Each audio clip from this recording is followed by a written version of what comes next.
Case में विजय कैसे अजीब अजीब और नए नए पॉइंट्स निकाल रहा है? सिर्फ नए नए पॉइंट्स ही नहीं निकाल रहे, नए नए हाथ पैर भी निकाल रहे हैं। क्या मतलब? मतलब उनकी चाल चलन की तस्वीर सामने आ रही है। कैसे? उस हत्यारन के साथ बढ़ती हुई उनकी दोस्ती के कारण। अपनी बेहाता पत्नी के लिए आज तक एक रुमाल खरीद करके नहीं लाए और पराई औरत के लिए कुछ साड़ियां खरीद करके लाते हैं। इसका मतलब क्या है? मतलब यह है कि तुमने पत्नी जैसा बर्ताव नहीं किया, इसलिए वो एक पराई औरत के साथ गुलछर्रे उड़ा रहे। चलो अपने पिताजी से कहो उन्हें डांट कर कान पकड़कर घर वापस ले आए।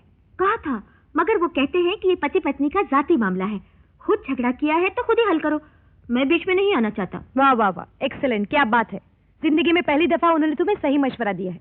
अब देर मत करो, सीधे जाकर अपने पति के पैरों पर गिर जाओ और उनसे माफी मांग लो। माफी? और मैं?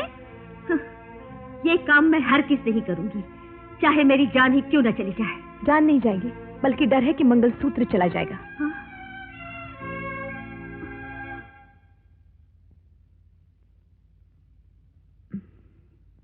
ये लीजिए, लीजिए।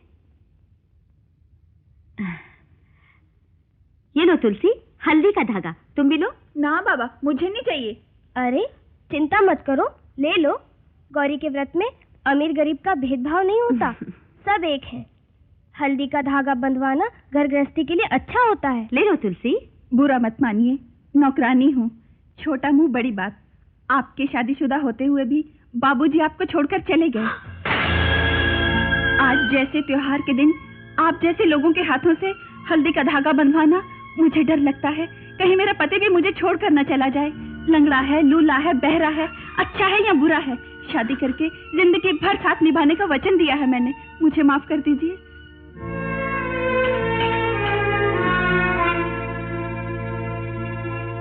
साधना, हर बार मैं तुम्हारे जाति मामलों में दखल अंदाजी करती हूँ, बुरा मत मानना।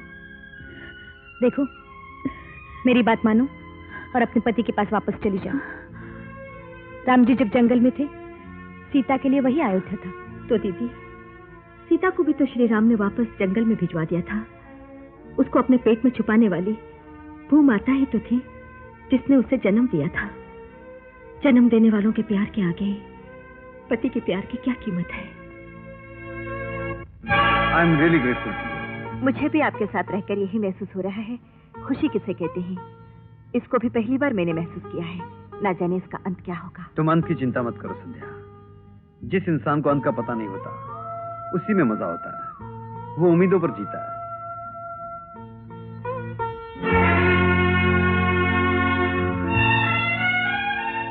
ये नाटक बहुत हो चुका। कल हमारी शादी की सालगिरह है। इज्जत और शराफत से घर आ जाइए। साधना। साधना? साधना कौन है? वो जो जा रही है ना। कौन है ये? मेरी पत्नी। बेटे, क्या कहा उसने? आएगा ना? हाँ हाँ डैडी, वो जरूर आएंगे, चाहे कितनी भी देर क्यों ना हो जाए, लेकिन वो जरूर आएंगे। कल हमारी शादी की सालगिरह है ना। शादी सिर्फ मेरी ही नहीं, हम दोनों की हुई है। वो जरूर आएंगे, जरूर आएंगे। आज ये जानकर बहुत खुशी हुई बेटी कि तेरे मन में अपने पति के लिए विश्वास तो पैदा हुआ। सुखी रहे बेटी, जीते रहे। हाँ।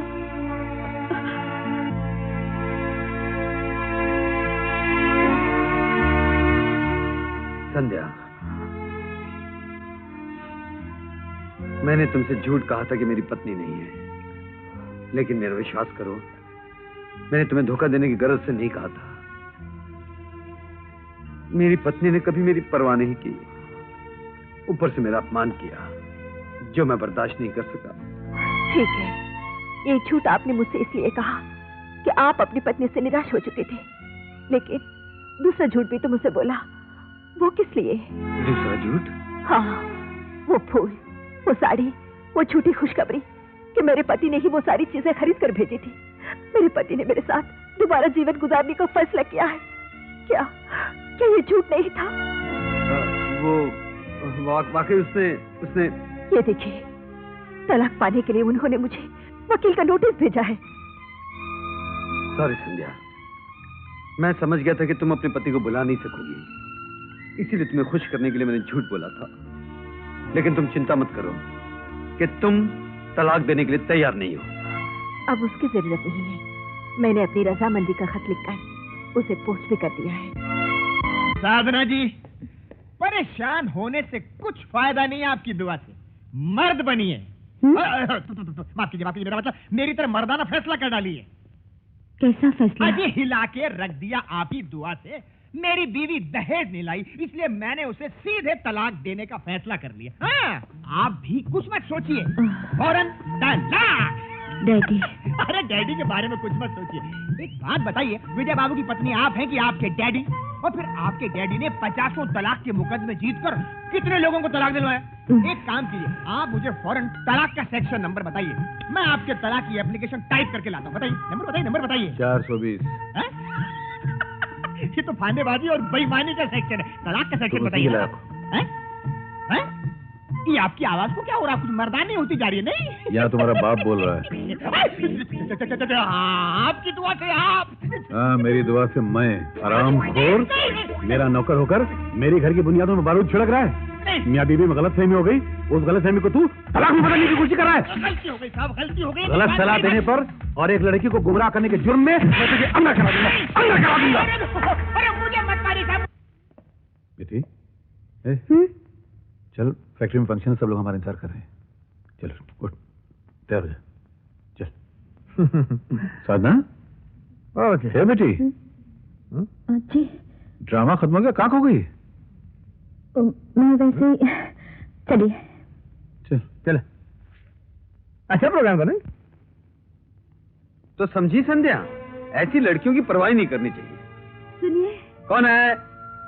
ओहो, पब्लिक प्रोसिक्यूटर साहिबा मंदिर से आ रही है। लगता है मुकदमे में मेरे हार जाने की प्रार्थना करने गई थी शायद। और आप मुझे हराने के लिए मंदिर में प्रार्थना करने जा रहे हैं? जी नहीं, मेरी इतनी जुर्रत हो सकती है? मैं तो भगवान के सामने प्रार्थना कर। संध्या संध्या संध्या, सारे संसार में तुम्हारे लिए एक संध्या ही बची है क्या? बाकी सब मर गए। मैं पूछती हूँ, हमारे बीच में ये कौन होती आने वाली? सॉरी साधना जी, आप दोनों के बीच में अब रह भी क्या गया है? कुछ नहीं, कुछ भी तो नहीं। वाकई आपके बीच में किसी के आने की गुंजाइश ही नहीं है, जैसे उंगली के नाखून। कोई भी नहीं, nobody can come। देखिए, मैं मंदिर में इंतजार कर रही हूँ, इनको छोड़कर आ जाइए। Okay, wait for me, please wait for me संध्या।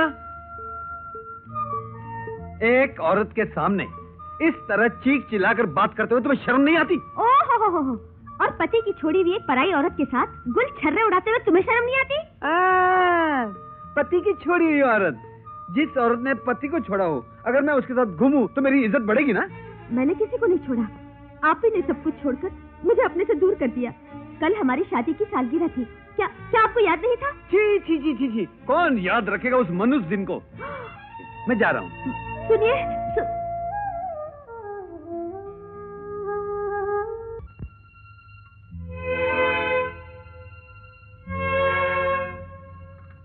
चाय ठंडी हो रही है। मुकदमा ठंडा ना हो जाए, ये कोशिश कर रहा हूँ। ये क्या है? ये शख्स जो अमृतलाल के बाजू में खड़ा है, ये सुनील कपूर है। अगर ये हमारे कब्जे में आ जाए तो सारे राज सामने आ जाएंगे। एक आदमी और हमेशा अमृतलाल के साथ रहता था, उसका ड्राइवर। उस दुर्घटना वाले दिन भी वो उसके साथ था। क्या नाम था उसका? शामू। आइए मिस्टर विजय, आइए। आप मुझे जानते हैं? आपको कौन नहीं जानता? इतने मशहूर वकील के दामाद हैं, इतना बड़ा मुकदमा लड़ रहे हैं। मगर मैंने सुना है कि आपने अपने ससुर का घर छोड़ दिया। आजकल आप कहाँ रह रहे हैं? हम मंदिर के पीछे स्वर्गीय सोमनाथ जी का पुराना जला हुआ मकान है ना, वही। इस मकान में? हाँ, आज से 15 साल पहले मंदिर में भगवान के जेवरात की जो चोरी हुई थी, उस चोरी पर आप कुछ रोशनी डाल सकते हैं? क्योंकि उस वक्त मंदिर के कर्ता धर्ताओं में से आप भी एक थे। देखिए मिस्टर विजय, इस मामले पर मैं रोशनी तो क्या अंधेरा भी नहीं डाल सकता, क्योंकि जेवरात की चोरी होने से पहले ही मैंने इस्तीफा दे दिया था। मैं तो बड़ी उम्मीदें लेकर आया था आपके पास। वैसे आपका वक्त जाया किया, उसके लिए माफी चाहता हूँ। कोई बात नहीं, चलता हूँ। मिस्टर सुनील कपूर, बिल्डिंग वाला। बिल्डिंग वाला? जी हाँ, बिल्डिंगें बनाना मेरा खानदानी पेशा है। अच्छा, आप बनाते हैं? कुछ लोग बिल्डिंगें बनाते हैं, कुछ लोग जलाते हैं। वैसे मैं आपको एक बात बताना भूल गया था। अपने वो पंडित विष्णु प्रसाद जी है ना, उन्हें पुलिस ने गिरफ्तार कर लिया है।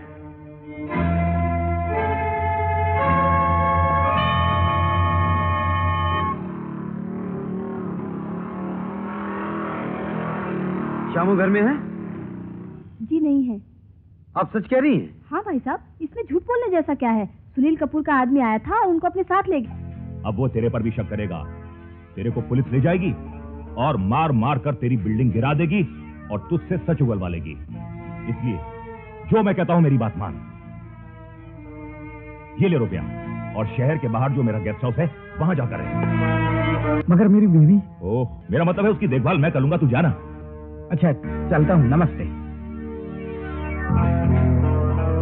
क्या रे, श्यामू कौन सी गाड़ी लेकर जा रहा है? वही साहब जिसमें बम रखा है। 20 किलोमीटर जाने के बाद ब्लास्ट हो जाएगी। श्यामू! श्यामू मेरी बात सुनो!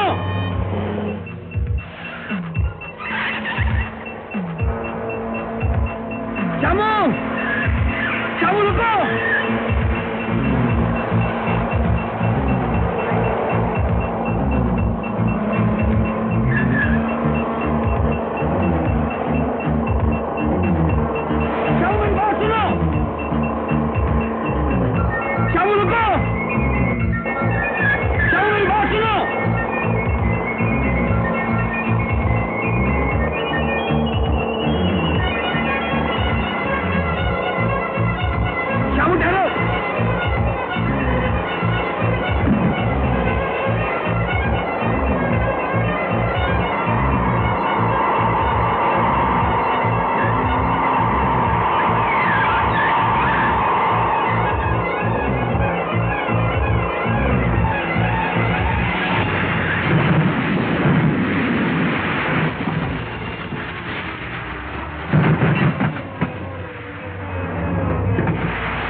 देख लिया बेईमानों का साथ देने का अंजाम, जिसे तुम मालिक समझकर सारी जिंदगी ईमानदारी से वफादारी निभाते आए। उसी दिन तुम्हें खत्म करने के लिए गाड़ी में टाइम बम लगाया हुआ था। अब ठीक कह रहे साहब, आपका बहुत बहुत शुक्रिया, आपने मेरी जान बचाई। इसके बदले मैं कोर्ट में सच बोलकर एक बेकसूर की जान बचाऊंगा साहब। अमृतलाल क्या था, उसका असली चेहरा क्या था, सब बताऊंगा। मैं कोर्ट में गवाही देने को तैयार हूं साहब। अरे पंडित जी, पंडित जी!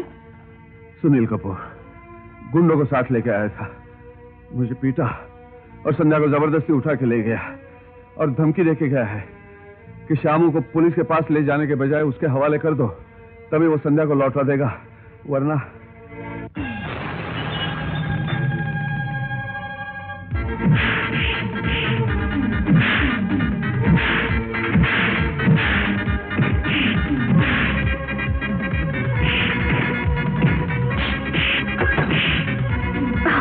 कहाँ मर गए हो हरामजादों, जल्दी आओ।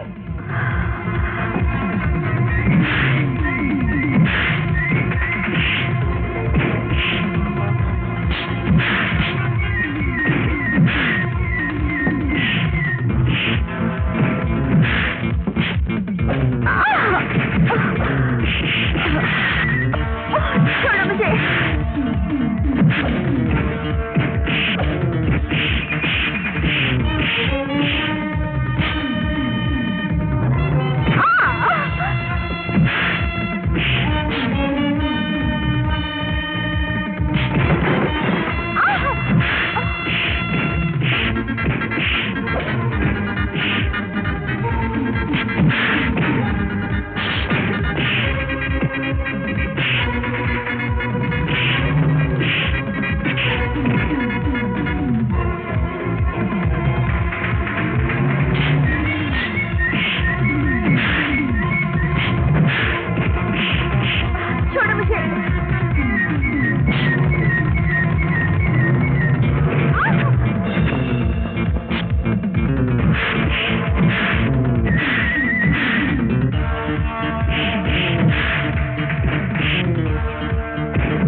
संध्या के माता पिता की हत्या में तेरा भी हाथ था।